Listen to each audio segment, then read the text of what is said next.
Mon intérêt pour la recherche remonte quand même à plusieurs années. À chaque jour, se lever puis se dire « moi, je peux faire la différence », c'est extrêmement inspirant, c'est extrêmement motivant.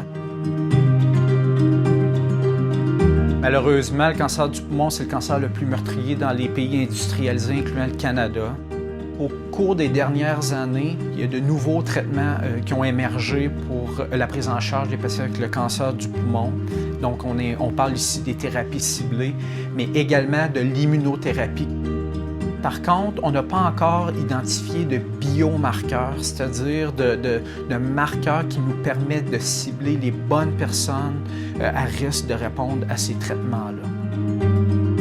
Donc, l'idée du projet de recherche consiste, par une collaboration avec le Dr Bertrand Routhier du Centre universitaire hospitalier de Montréal, à identifier dans une cohorte de patients un ensemble de biomarqueurs qui permettent de prédire la réponse au traitement et qui permettent également de prédire ceux qui développeront le moins de toxicité possible.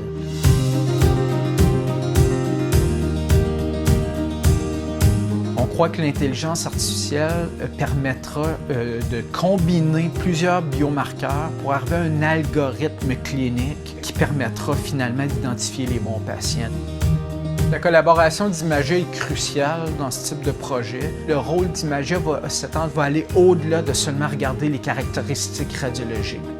L'objectif ultime serait, d'ici 5 ou 10 ans, de pouvoir avoir une solution clinique qui, par l'utilisation de l'intelligence artificielle, permettrait, lorsqu'on rencontre un patient diagnostiqué avec un cancer du poumon avancé, de dire bien, ce patient-là, en raison des caractéristiques radiologiques de sa tumeur, des caractéristiques immunologiques et génétiques de sa tumeur, va bénéficier ou non de tel ou tel type de traitement.